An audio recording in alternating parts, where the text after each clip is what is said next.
Hey guys, welcome back to Glamour Media. I have something for you today. You know me. I don't come on here just to rant. I come on here because I genuinely find this stuff fascinating. And today's topic? It's been sitting in my drafts for about a week now, and every single day something new dropped and I had to go back and add more. That's how ridiculous this is. We are talking about Meghan Markle's lifestyle brand, As Ever. And specifically, we're going to be talking about what real, actual customers are saying about it. Not press releases. Not sponsored posts.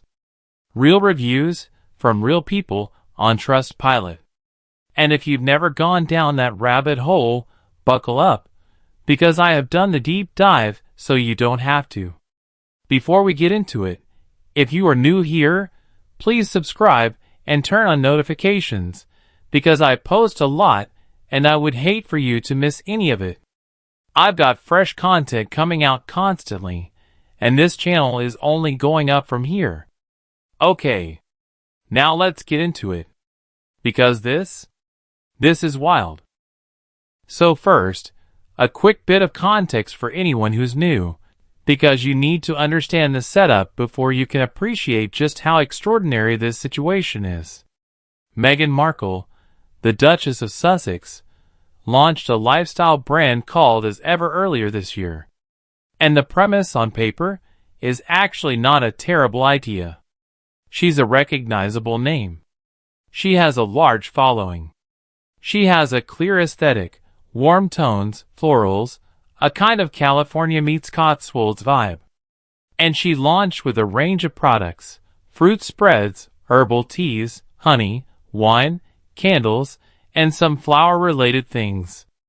Now, this is a very crowded space. The elevated everyday living market is saturated. You've got Martha Stewart, who literally built the category. You've got Gwyneth Paltrow and Goop, which, love it or hate it, has built a genuinely loyal customer base. You've got dozens of smaller artisan brands doing this really well. So when you enter that world, you have to bring something exceptional, either in product quality, in brand story, or ideally both. The question is, has As Ever delivered on that promise? Now, the brand's spokesperson recently pushed back on reports about the company's financial struggles, calling the claims entirely false and based on speculation, and saying that As Ever continues to grow as an independent business, supported by a strong customer community and an exciting pipeline of future products. That is a very confident statement. So I thought, you know what, let's see what that strong customer community is actually saying. Let's go to Trustpilot, which is an independent review platform, and see what the people have to say. Because at the end of the day, the customer voice tells you everything. Okay, so when you pull up As Ever on Trustpilot, and I want you to do this yourself if you're curious, the rating sits at 2.9 out of 5 stars. That is below average. That is, by most definitions, not good. And what's interesting when you look at the breakdown is that it's very polarized. You've got a significant chunk of 1-star reviews, a chunk of 5 stars, and very little in between.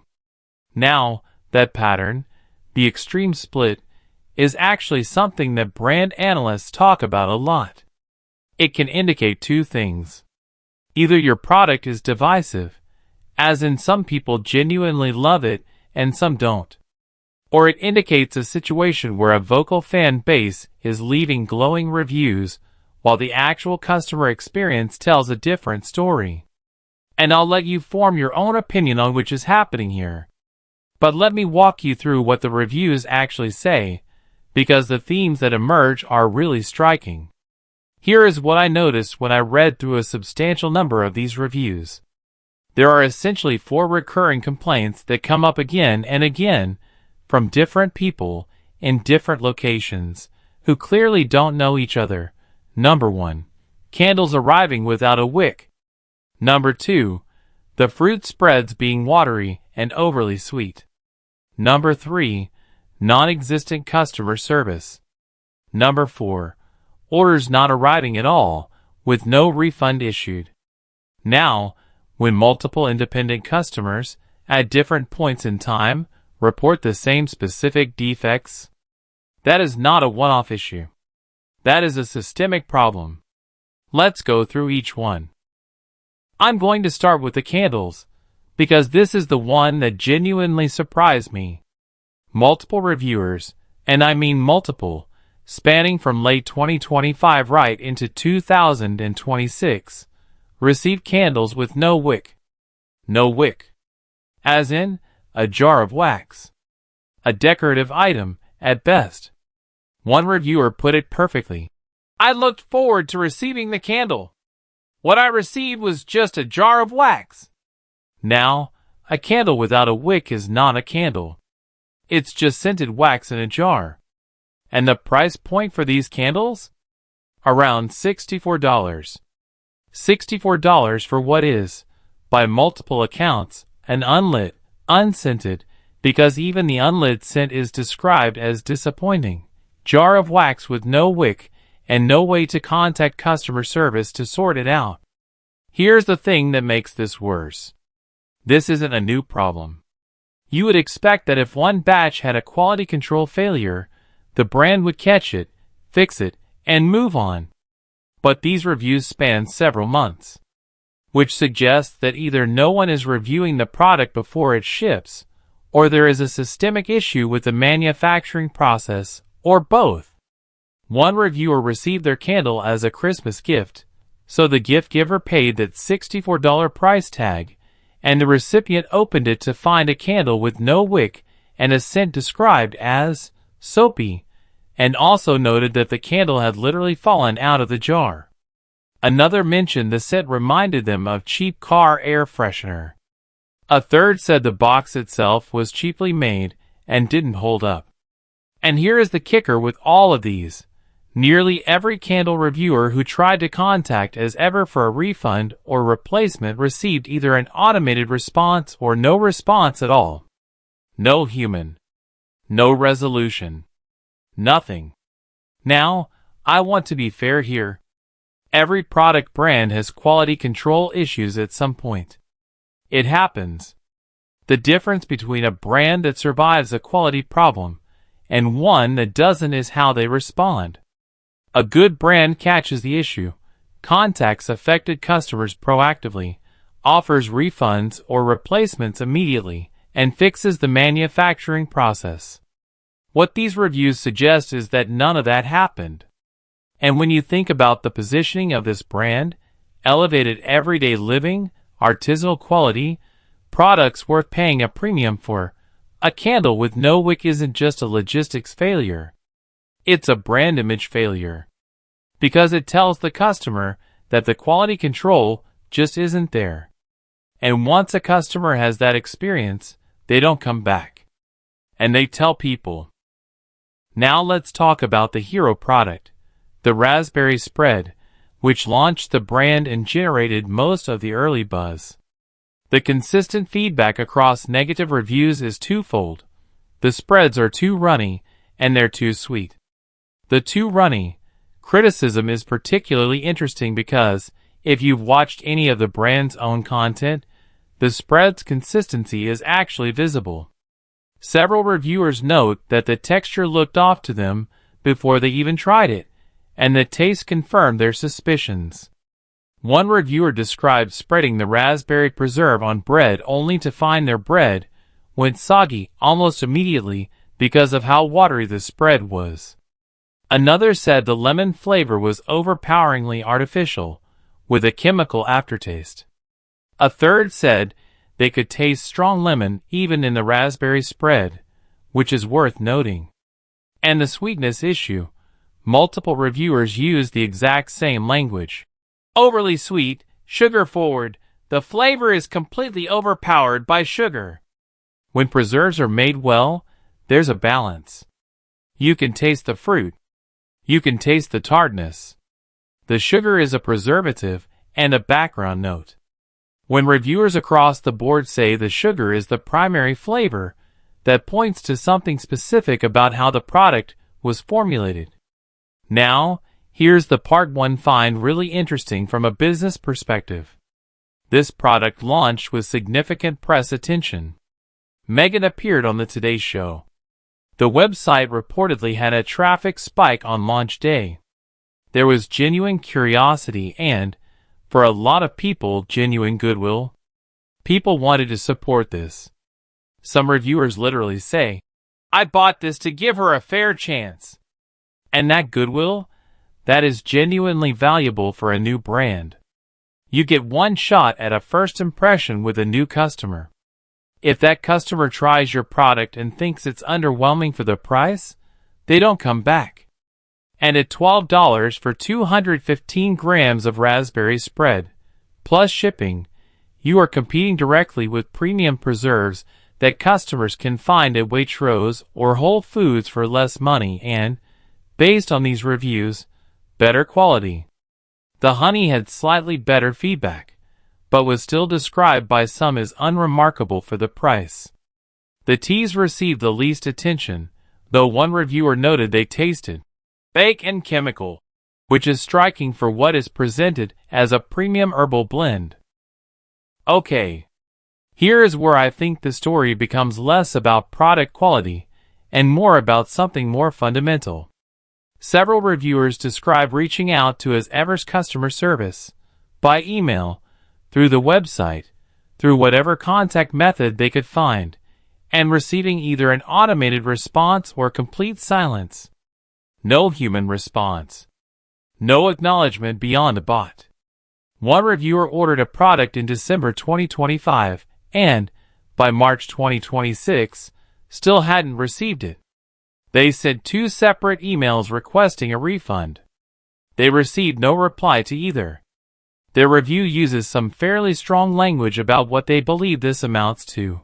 I'll let you read it for yourself on Trustpilot, but the practical situation is someone spending real money on a product that never arrived, and having no mechanism to get that money back. Another reviewer described a situation where they placed an order, received no order confirmation, no tracking number, and no product. When they eventually escalated to their bank and requested a chargeback, they suddenly received a response from the company. But the response was, according to the reviewer, poorly written and implied the customer was being dishonest about not receiving the item. And this is where I want to say something directly. This reviewer's approach of going to the bank for a chargeback is actually the right move if you've ordered something, paid for it, and received neither the product nor a refund after a reasonable amount of time. That is a legitimate consumer protection option. Keep records of everything, your order confirmation, the date you placed it, any communication, and your bank or credit card provider can often intervene. One reviewer who described themselves as being on a fixed income placed an order, received partial delivery, and couldn't get any human response to help them get the missing items or a refund. They specifically warned other people in similar financial situations to be cautious. And that struck me, because this isn't a brand price for impulse purchases. These are premium price points. A $64 candle, a $12 jar of spread, plus shipping. People are spending real money here. They deserve a proper customer service response. The no refunds policy that several reviewers mention is also worth flagging. Consumer protection laws differ by country, but in most jurisdictions, if a product is significantly not as described, a candle with no wick, for example, the seller does have an obligation to offer redress. If you've had that experience and you're in the UK, the US, Australia, or most of Europe, it's worth knowing your rights and pursuing them through your bank or through your country's consumer protection body. Now, in the interest of balance, because that's how I do things on this channel, let's look at the positive reviews. Because there are some. There are 5-star reviews. And some of them are genuinely interesting to read. What's striking about the most enthusiastic positive reviews is that they tend to focus almost entirely on the packaging and the aesthetic of the products rather than the taste or the quality. You'll read things like, "The packaging is beautiful," and "It makes such a lovely gift." Which, fine. Good packaging matters. But when the overwhelming feedback about the actual contents of those packages is negative, aesthetics alone can't sustain a brand. There are a handful of reviewers who do seem to genuinely enjoy the products. The honey gets the best reception, and a few people mention enjoying the wine. So it's not accurate to say every product is universally disliked. It isn't. There are satisfied customers. But here's the issue. In a brand that positions itself around elevated quality and a premium experience, you need consistency. You need every customer to open that box and feel it was worth what they paid. Because word of mouth is everything for a brand like this. And right now, the word of mouth, at least on Trustpilot, at least among the people who feel strongly enough to leave a review, is not good. The brands that thrive in this space, and they do exist, do so because their product genuinely delivers. The taste is there. The quality is there. The experience matches the price point. And when something goes wrong, they fix it fast, and they fix it personally. Let me zoom out for a moment, because I think this story is actually instructive beyond just this one brand. Launching a consumer product brand is hard. Genuinely hard. Most new brands, even ones backed by serious money and serious names, fail within the first 3 years. The lifestyle space in particular is ruthless, because customers have infinite options and zero loyalty to a brand that hasn't earned it. What makes a lifestyle brand last? A few things. A product that genuinely stands out, a community that feels personally connected to the founder's story, consistent quality, and excellent customer experience. Goop, whatever you think of it, has all 4 of those. Martha Stewart had all 4. Even smaller brands that you might never have heard of, niche jam makers, artisan candle companies, succeed when they have those 4 things. What sinks a brand in this space? Overpromising. Underdelivering. Poor quality control. Ignoring customer complaints. And entering the market on the strength of celebrity alone, without the product fundamentals to back it up. The spokesperson's statement about an exciting pipeline of future products is interesting in that context. Because if the existing products are still generating complaints about basic quality issues, no wicks, watery spreads, non-responsive customer service, expanding the product range doesn't solve the underlying problem. It potentially compounds it. The companies that have survived early quality issues and come back stronger have done so by acknowledging the problems publicly, making it right with affected customers, and demonstrating visible improvements. That's a path forward. But it requires a level of transparency and accountability that, based on the public statements, doesn't seem to be happening here. Now, I'm not here to predict whether it ever will or won't survive. I genuinely don't know. Brands have surprised people before. But I think the Trustpilot reviews are worth taking seriously, not as entertainment, but as a genuine signal about whether the product experience is matching the brand promise. And right now it isn't. Okay, I want to end on something slightly different, because I think it's genuinely more useful than just piling on. Let's talk about what a brand in this position would need to do to turn it around, because I find that stuff genuinely interesting. First, quality control. Every single product that leaves the warehouse needs to be checked. Every candle needs a wick. Every jar of spread needs to be sealed and at the right consistency. This sounds like the absolute minimum, and it is, but clearly it isn't happening consistently. Fix that first. Second, customer service. A brand at this price point needs real, responsive, Human customer service. An autoresponder isn't customer service. If someone has paid $64 for a candle with no wick and they email you, a human being needs to respond within 24 hours, apologize, and send a replacement the same day. That's not generosity. That's table stakes for a premium brand. Third, product reformulation. The spread being too sweet and too runny is a formulation issue, not a shipping issue. That means going back to the producer or switching producers and getting the recipe right. Several reviewers have noted that the consistency looked off even in the brand's own marketing images. If customers can see it before they buy, that's a problem you need to fix at the source. Fourth, transparency. If there have been fulfillment issues, and clearly there have been, acknowledge them. People are surprisingly forgiving when a brand is honest. We had some production challenges in our first year. Here's what we did to fix it. Is a much better narrative than stonewalling and denying. These aren't revolutionary ideas. They're the basics of running a consumer brand well. And they're achievable. But they require prioritizing the customer experience over the PR narrative. And from everything I've seen, the priority right now seems to be the opposite.